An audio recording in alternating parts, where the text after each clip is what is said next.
শীতের যাওয়ার বেলা দোসর বজ্রবিদ্যুৎ সহ বৃষ্টি, কোন জেলা কবে ভিজবে?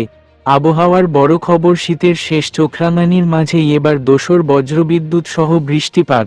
কোন কোন জেলায় হবে বৃষ্টি? আবহাওয়া আপডেট দিলেন সোমনাথ দত্ত। আঞ্চলিক উইকেন্ডে রাজ্য জুড়ে বৃষ্টি।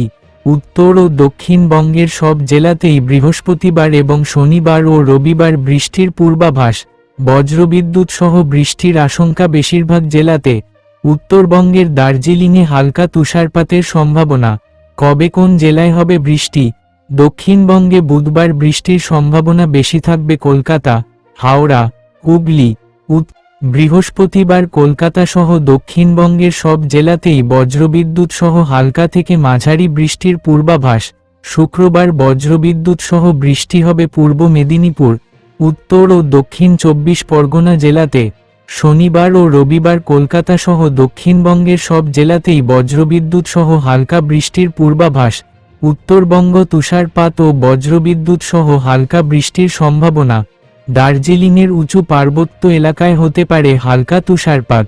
তুষারপাতের সম্ভাবনা বেশি থাকবে সোমবার, বুধবার থেকে রবিবার পর্যন্ত।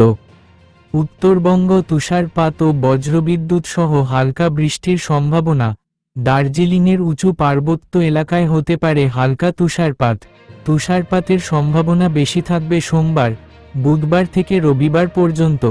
বুধবার থেকে রবিবার পর্যন্ত হালকা বৃষ্টি সম্ভাবনা কালিম্পংয়ের পার্বত্য এলাকায়।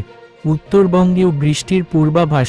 বুধবার থেকে শুক্রবারের মধ্যে বৃষ্টির সম্ভাবনা থাকবে দার্জিলিং এবং কালিম্পং দুই পার্বত্য জেলায়। মূলত বজ্রবিদ্যুৎ সহ বিক্ষিপ্তভাবে হালকা বৃষ্টির সম্ভাবনা। দার্জিলিংয়ে ঘন কুয়াশার সতর্কবার্তা।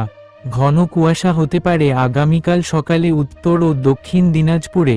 উত্তরবঙ্গের বাকি সব জেলাতেই হালকা থেকে মাঝারি কুয়াশা। দক্ষিণবঙ্গের বেশ কিছু জেলাতে হালকা থেকে মাঝারি কুয়াশার সম্ভাবনা। আগামীকাল সকালে কলকাতা সহ দক্ষিণবঙ্গের উপকূল ও সংলগ্ন জেলাগুলিতে কুয়াশার সম্ভাবনা বেশি। এই রকম নতুন নতুন আপডেট পেতে হলে চ্যানেলটিকে সাবস্ক্রাইব এবং বেল আইকনকে বাজিয়ে রাখুন।